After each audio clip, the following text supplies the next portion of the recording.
I wasn't supposed to be home that early. That Thursday had started like any other. Coffee in a travel mug, half listening to a podcast while inching through Austin's morning traffic, mentally ticking through my to-do list. The plan was to stay late at the office, catch up on reports, maybe even grab dinner on the way home. Macy was just getting back from a 2-day corporate seminar in San Antonio, so I figured giving her the house to herself for a few hours would be a nice way to ease back in. But by late afternoon, the day took a strange turn.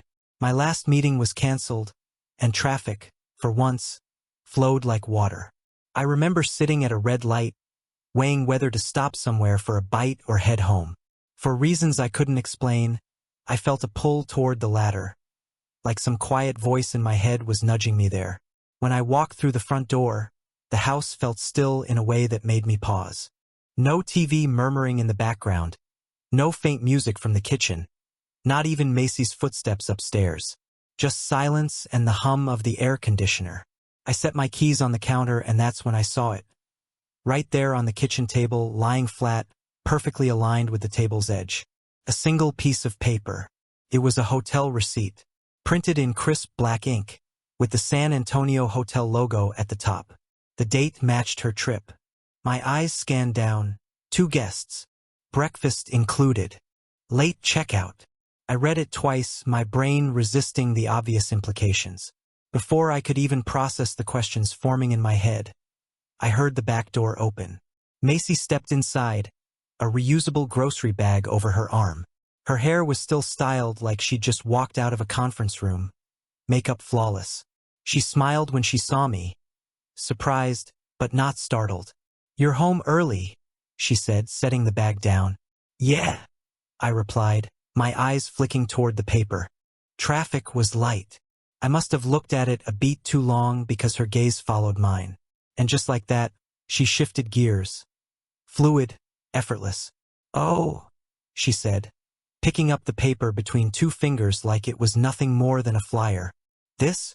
Corporate must have messed up the billing again. Happens all the time. I'll email accounting." Her voice was calm, almost bored. She didn't look at me as she said it. She walked to the fridge, opened it, and began rearranging items that didn't need rearranging. "What billing?" I asked, my tone neutral, almost casual. "The seminar," she said quickly. "We all stayed at the same hotel. Sometimes they split costs weird, like lumping charges together. It's just a mix-up." And then, without missing a beat, she was talking about something else entirely. "By the way, the upstairs bathroom faucet is leaking again. I swear we just had that fixed. Do you still have the plumber's number?" The pivot was seamless, almost too seamless. She moved the conversation along with the precision of someone who's had practice redirecting it. I let it happen. I even answered her question about the plumber, pretending to scroll through my phone for his number. But a small part of me was watching her, noting the way she kept her back to me as she put groceries away, how she didn't return to the topic of the receipt even once. I told myself it was nothing, that I was being paranoid. After all, she had just come back from a work trip. The 2 guests line could have meant anything. A clerical error, a group block reservation, whatever. We'd been married for 8 years, and Macy wasn't the kind of person who lied. At least, that's what I believed. But as the evening went on, the image of that receipt stayed with me. It wasn't just the details printed on it. It was the way she'd handled it. No real curiosity, no need to check with her company before brushing it off. Just a quick dismissal and then a jump to plumbing problems. Later, after dinner, I went back into the kitchen under the pretense of refilling my water glass. The receipt was gone. I checked the recycling bin empty. The trash also empty. It was as if it had never been there at all. Upstairs, I could hear her humming softly in the bathroom, the sound of water running. She called out, asking if I'd remembered to text the plumber. I said I had, even though I hadn't. My mind was still caught on the way she'd plucked that paper off the table without looking at it too closely, as if she already knew exactly what it said. When I lay in bed that night, Macy asleep beside me, my thoughts kept circling back to the moment I walked through the door. The stillness, the paper, her quick shift to the faucet story. I told myself it was nothing serious, Just one of those odd little moments in a marriage that you forget about after a day or two. But somewhere, beneath the rationalizations, I felt something else.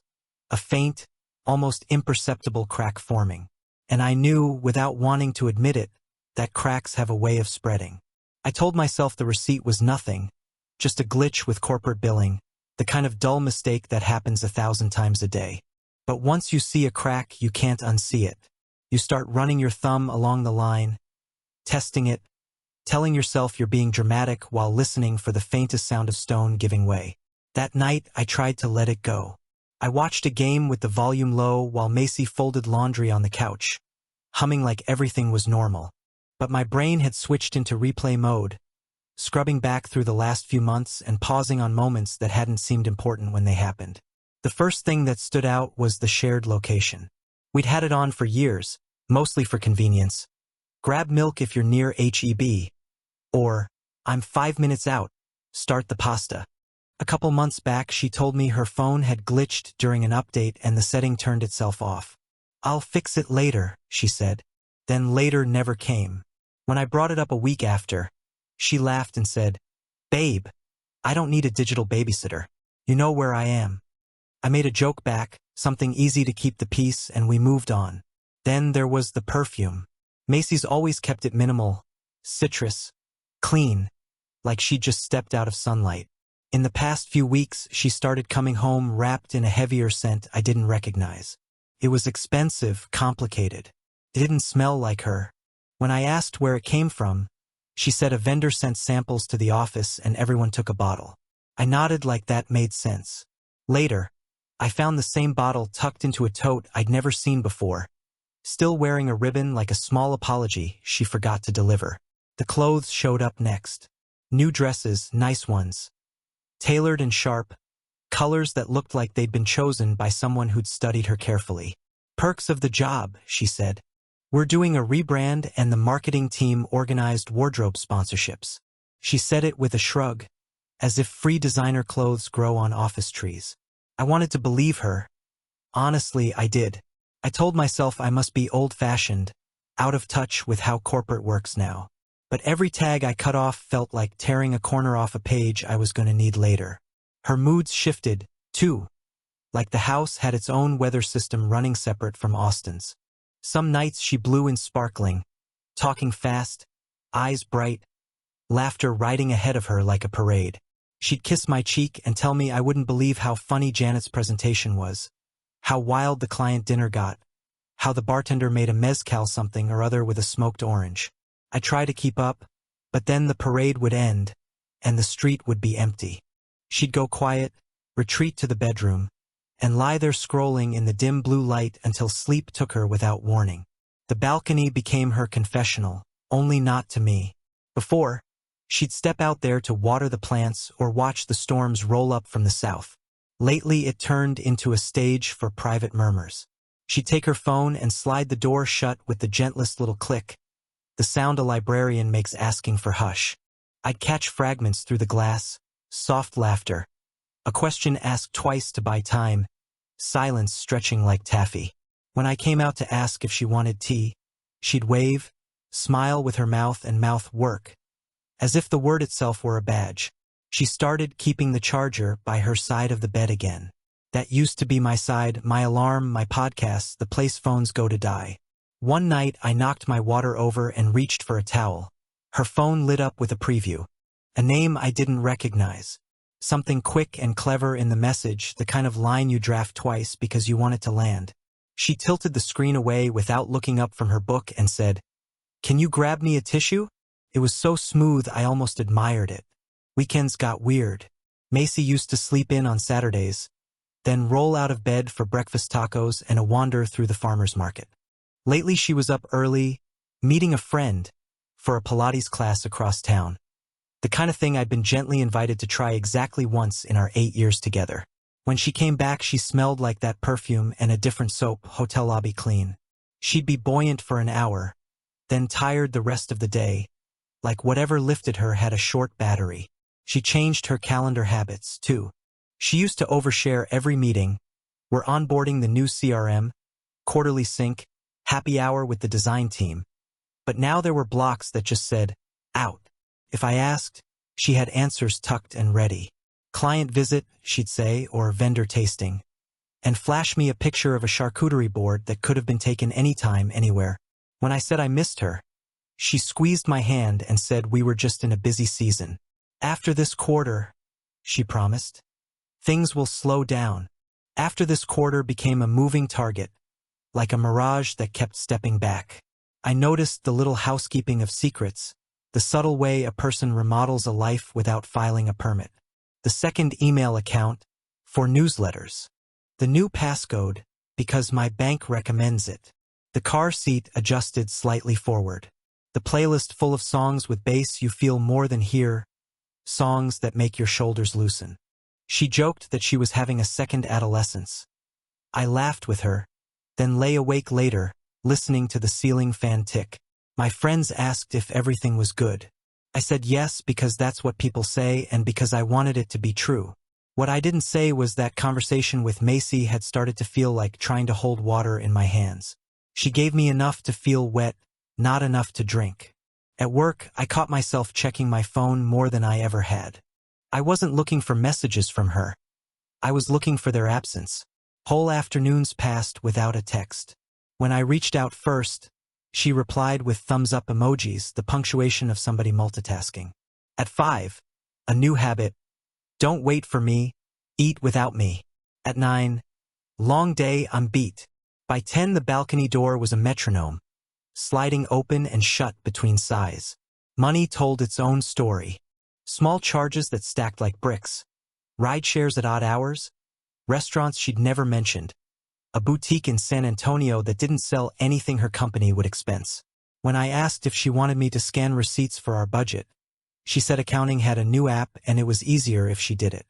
Her smile was bright and tired, the kind of smile you use to steer a conversation back to shore.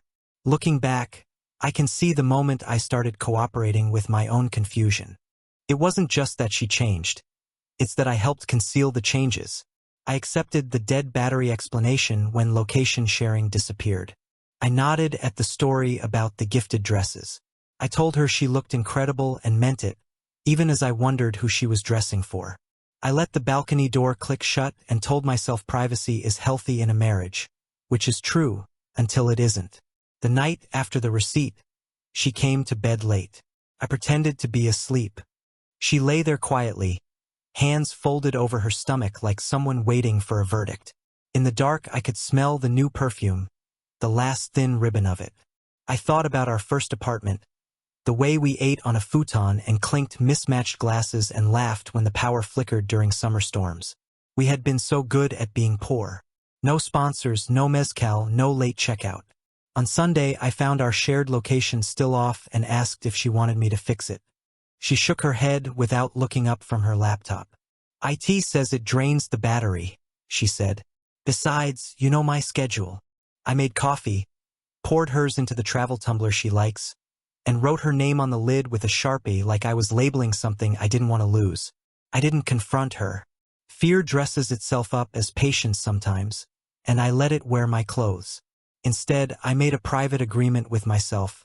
Pay attention. Don't accuse. Don't explain it away. Just notice. If there was nothing to find, attention wouldn't hurt. If there was something, attention would be the only honest thing I had left to offer. So I noticed. And once I started, it was like someone turned up the contrast on my life.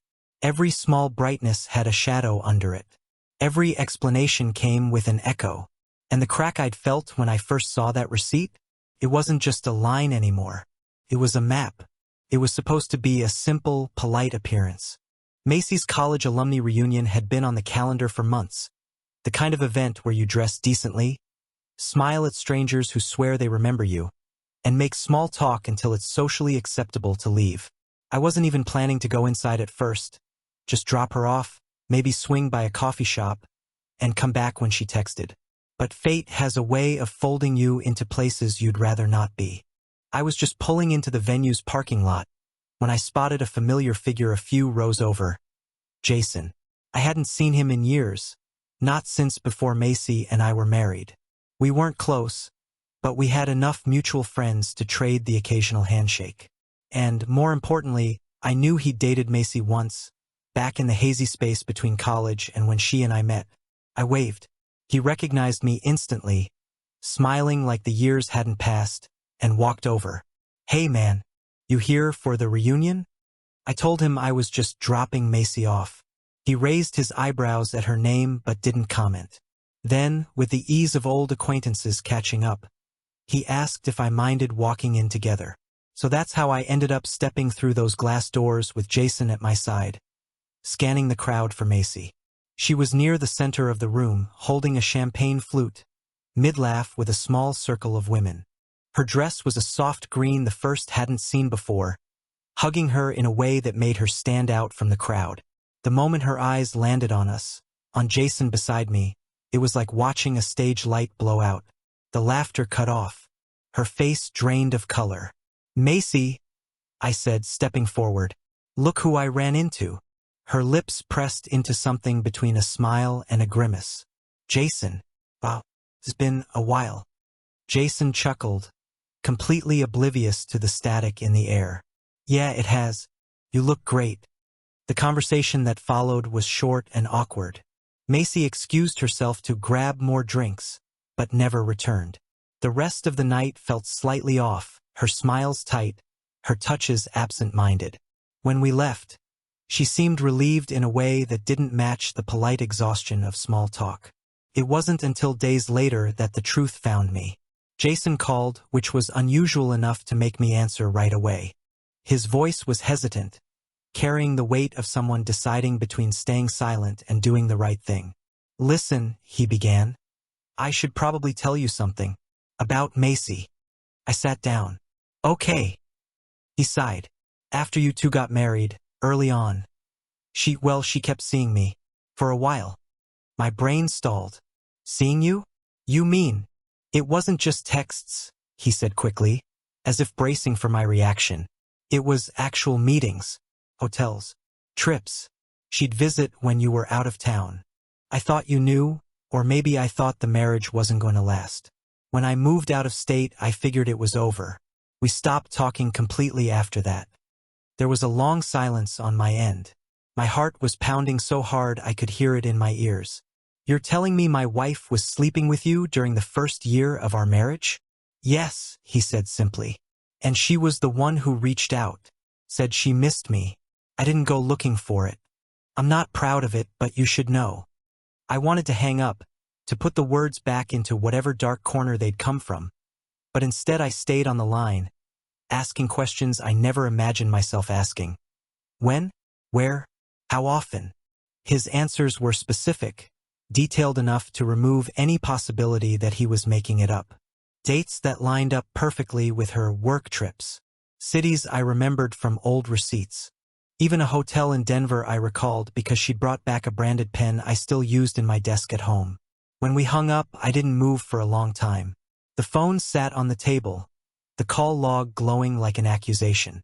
The betrayal wasn't just in the act, it was in the timing. Those first months of marriage had felt fragile and new, like we were learning each other all over again. I'd been proud of how we'd navigated it, telling friends that marriage was about teamwork. All the while, she'd been scheduling conference calls that didn't exist, slipping out of shared beds and into hotel sheets with someone she used to love. That night, when Macy came home, I couldn't look at her without replaying Jason's voice in my head. I asked her how her day was, and she told me about a minor drama at work, her tone light, her hands busy making tea. I stood there, watching her stir sugar into the mug, thinking about how easy it must have been for her to stir a lie into conversation without changing expression. The next morning, I found myself looking at our wedding photos. Not in a sentimental way, more like I was studying a crime scene. The smiling woman in the white dress, her arm looped through mine, didn't look like someone who would spend her honeymoon phase tangled up in another man's life. But now I knew better. That smile could hide anything. For the first time since this began, the unease I'd been carrying turned into something heavier. I had proof, not a receipt or a strange perfume, but a person, a voice, a timeline. And there was no corporate billing error to explain this one away. The crack in my trust wasn't just growing anymore. It had split wide open, and I could see straight through to the other side. I met Jason the next afternoon at a coffee shop off South Lamar, the kind of place that sells pour-overs with tasting notes like plum skin and clean river stone, which I'm pretty sure just means water. I picked it because it's neutral ground, public enough to keep tempers down, quiet enough that I could hear every word. I arrived early and sat where I could see the door. For the first time in weeks, I didn't feel jittery. I felt braced. Jason walked in 5 minutes late. Same crooked half-smile he's always had, a little older around the eyes. He spotted me, ordered a black coffee, and slid into the seat across from me. For a second, we were just two guys who used to trade small talk at parties. But the moment snapped the instant he said my name. "Thanks for meeting me," he started. "I figured you'd want more than the shock and awe phone call." "I want the truth," I said. "All of it. No shaping." He nodded. "Fair." He took a breath. "Macy reached out to me first. A few months after your wedding." I didn't flinch, but the words hit like a bottle thrown into a quiet room. "How?" "Instagram at first, some comment thread that turned into DMs. Then she got my number. She said she missed me, missed the way we used to talk. She said she felt like she'd married too fast, like the ground never settled." He looked up, testing my reaction. "I'm not telling you that to hurt you. I want you to know she drove the bus." "She told you I was traveling a lot," I said, hearing my own voice come from far away. "She did," he replied. "She knew your schedule. She texted me when you left for the airport." A hot wire tightened across my chest. He kept going, not rushing, not dramatizing, delivering facts the way a doctor delivers a diagnosis. Careful, humane, unavoidably fatal. "The first time we met was at a hotel bar near Zilker. She said it was only to talk. We both knew it wasn't. It didn't take long. After that, every few weeks. Sometimes a drive out to a hill country B&B in the middle of the week. Sometimes I went with her on a work trip because flights were cheap and nobody from her team would be there." He grimaced. "It sounds uglier now than it did then. Did you ever ask her to stop?" I asked. "Twice," he said. "Both times she cried and said she was confused. The second time I told her I was moving. I thought distance would force clean lines." He rubbed his thumb across the cup lid. "She begged me to see her one last time before I left. We did. Then I left. I blocked her for a while." "For a while," I repeated. 8 months, he said. "Then I got a number I didn't recognize. It was her. She said she was in Denver for a conference. I was there for a client. We ran into each other in the hotel lobby by accident. At least, that's what I thought until she told me which room she'd booked and how she'd picked it because the view looked like a photograph we took years ago. Denver. That pen in my desk. The receipt I never saw because she expensed it. I felt the room tilt and forced it back level. Did she ever talk about me?" I asked. "All the time," he said, and for a second his voice softened. "She said you were good to her, steady, generous. She liked how you make lists on scrap paper and stick them to the fridge with magnets from places you've never been. She said you'd be a great father." He swallowed. "She also said she felt like she was performing a part in a play. You know, Macy, she likes electricity.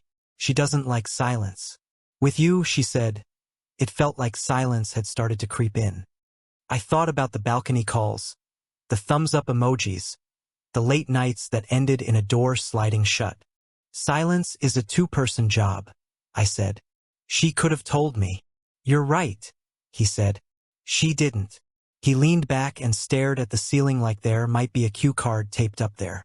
"Look, I'm not going to sell you a noble version of me. I was selfish. I told myself you were a placeholder from the start, that she'd leave if the connection was real enough. But every time I pressed, she'd say she couldn't hurt you, that the thought of your face when you learned the truth made her sick. So she built a life where both things could be true. That's on her, but it's also on me." "What changed?" I asked. "Why call me now?" He sighed. "Seeing her at the reunion, the way her face went white when she saw us together. I realized I've been a ghost in your marriage for years. It made me feel small in a way I can't describe. I told myself the kindest thing I could do was stop pretending ignorance and let you have the whole picture. I let the statement sit. A milk frother whined behind the counter, high and thin. Outside, traffic slid by in quiet ribbons. Inside me, something that had been coiled for months began to unspool, not relief exactly, more like finally being able to name a pain out loud. "Tell me about the messages," I said. "How many? What apps? When did it end?" He answered each question plainly. Signal, a buried email, a shared photo album disguised as a recipe folder. It ended for good when he moved again and changed numbers without telling her. "She wrote to the old address a few times," he said. He didn't answer. "Did she ever tell you she loved you?" I asked. He hesitated. "Yes." "And did you love her?" He stared at me, eyes honest in that way people get when they're tired of their own lies. "I think I loved the version of myself I got to be with her. That's not the same thing." I nodded, hating how reasonable he sounded. The worst part of betrayal is how organized it can be. The spreadsheets of deceit, the itineraries of tenderness. It isn't chaos. It's logistics. Jason slid a folded paper across the table. I wrote down the dates I remember. Hotels. Flights. Not all of them, but enough for you to check. I didn't touch it at first. It felt radioactive. When I did, my hands shook. I recognized at least half the days from my calendar, client visits, conferences, birthdays I missed, and made up for later with dinners that tasted like apology. He cleared his throat. "There's one more thing." Of course there was. "Say it." "She told me, back then, that she sometimes thought about disappearing instead of telling you. Leaving a note, moving to a different city, reinventing. She said the shame was a wave she couldn't outrun. I never took it seriously. I should have told someone. I didn't. If she's restless now, it may be the same itch." I pictured the hidden letter Laura mentioned later, the one I hadn't found yet. I didn't know it existed, but some part of me did, the part that understands how secrets thicken air. Jason pushed his chair back. "I'm sorry," he said. "Not the thin kind of sorry you say when you're caught. The heavy kind. I carried this for years because I was a coward. I won't ask you to forgive me. I am asking you to stop letting her pretend you're imagining things." I stood. My legs felt hollow. "I appreciate you telling me," I said. And I meant it in the narrow, bitter way that truth deserves appreciation even when it ruins you. At the door he paused. "If you need anything verified, I'll put it in writing. You don't deserve to be gaslit on top of everything else." When he left, I stayed. I stared at the list until the lines blurred, then folded it into my wallet like a photograph I didn't want but couldn't throw away. On the drive home, I didn't turn on the radio. The city felt unfamiliar, like street names had moved 2 inches to the left. At a red light, I caught my reflection in the rear view. Same face, just thinner. Betrayal is weight loss for the soul. I thought about what to do next, who to call, how to ask a question without announcing war. The truth is, there's no polite way to hold a match to a curtain and ask why the room smells like smoke. When I walked into the house, Macy was on the balcony with her phone. The door cracked, her profile in half shadow. She waved at me like everything was normal, like I had not just been handed an index of our undoing. I waved back, then went to the kitchen, opened a drawer and pulled out a pen. The one from Denver, the one with the hotel name stamped in gold. I clicked it once and felt something settle. If I was going to live in the light, it had to start now. It was the morning after the reunion when I got the message from Laura. I hadn't seen her since my own college days. One of those peripheral friends you wave to across a room but never have coffee with. Her text was short, almost cryptic. "Call me. It's about Macy. You should know something." I stepped outside onto the back patio before dialing. She answered on the second ring, her voice low, like she was calling from inside a library. "I don't know if this is my place," she began. "But I overheard something last night. Macy was talking to another woman at the bar and I wasn't trying to eavesdrop, but it stuck with me." My gut tightened. "Go on." She said verbatim that there was a letter she should have burned years ago. She laughed when she said it, but not in a casual way. More like a nervous laugh. And then she changed the subject fast. I don't know what it was about, but it sounded serious. My first instinct was to dismiss it. Another scrap of gossip from a room full of half-buzzed alumni. But the way Laura said it, deliberate and slow, told me she wasn't chasing drama. She was trying to hand me a puzzle piece she'd found on the floor. Did she say where the letter was? I asked. No, Laura said. But she did say something about keeping it with the pictures. That's all I've got. We hung up, and I stood there for a long time, staring at the weathered fence. Keeping it with the pictures. In our house, that could only mean the old photo frames, the ones Macy insisted on keeping in the hallway even though half of them were stock images we never replaced. Back inside, I walked slowly toward the gallery wall. I told myself I was being ridiculous, that I'd find nothing more than faded family *TS and dusty glass. But my pulse was steady and heavy, the way it gets before a storm hits. I took the first frame down. A beach trip in 2016, us squinting into the sun. Nothing. The second, a picture of her holding a bouquet at someone else's wedding. Still nothing. It was the third frame, a cheap black one with a landscape photo that felt different in my hands. Heavier. I turned it over. The backing was loose on one side, as if it had been opened and closed too many times. I slid the cardboard out and felt something thin and folded against the back. My mouth went dry. It was an envelope, cream-colored, slightly creased, with no return address. Only one letter, handwritten on the front. R. I stood there, the frame leaning against my leg, the envelope in my hand. For a moment, I considered putting it back exactly as I'd found it, sealing the ignorance shut. But curiosity and dread are cousins. They travel together. I opened it. The paper inside was lined, torn from a notebook. Macy's handwriting slanted across the page, familiar and alien at the same time. I don't know if writing this is a mistake, but I need you to understand what that night meant to me. I didn't plan it. It just happened. Maybe it was the wine, or maybe it was knowing you'd be gone in the morning, but I felt more alive than I have in years. You said not to think about the future, but I can't stop. I found out last week I'm pregnant. I haven't told him. I don't even know if it's yours. And I hate myself for feeling this way, but part of me hopes it is. I've thought about disappearing, about starting fresh somewhere far away. But I'm not that brave or that cruel. Instead, I'll keep this between us, because telling him would ruin everything we've built. He believes I can't have kids. That lie has kept me safe until now. I don't know what we are. I just know I'll never forget you. Or that night. By the time I finished reading, my hands were trembling so badly I almost dropped the page. I sank onto the couch, the letter limp in my lap, the edges damp where my grip had been too tight. Pregnant. Unsure of the father. And the lie, the monstrous lie about not being able to have children. My mind began racing backward, cataloging all the times she'd comforted friends about their own fertility struggles. The way she'd held my face when we agreed kids weren't in our cards. She had played that role with conviction, looking me straight in the eyes while knowing the truth could tear me apart. And R. Who was R? Not Jason, wrong initial. My mind ran through everyone I knew, everyone she'd worked with, traveled with. Conference speakers, vendors, old classmates. Or could be anyone. I read the letter again, looking for codes in her phrasing, for slips that might point to when and where. Gone in the morning made it sound like a trip, a hotel. Maybe one of those corporate retreats. She always came back from tan and exhausted. I realized then that this wasn't just a fragment of her past. It was a second betrayal, running parallel to everything I'd already discovered.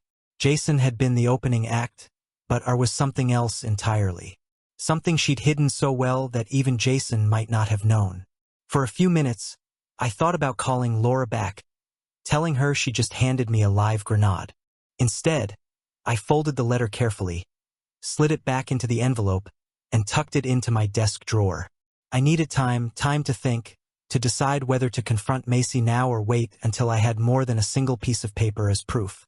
But even as I closed the drawer, I knew the letter had already changed everything. This wasn't just about infidelity anymore. This was about a child, possibly mine, possibly someone else's, that she had erased from our shared reality. This was about a woman I didn't recognize, who could lie about something so profound and carry that lie as easily as a handbag. When Macy came home that evening, I heard her drop her keys into the bowl by the door. She called my name from the kitchen, her voice light, almost cheerful. I answered as evenly as I could, and when she walked into the room, I saw her the way you see a stranger who happens to wear a familiar face. She kissed my cheek, asked how my day had been, and I said fine, like the letter wasn't sitting 30 feet away in a drawer, whispering its truth into the walls of our house.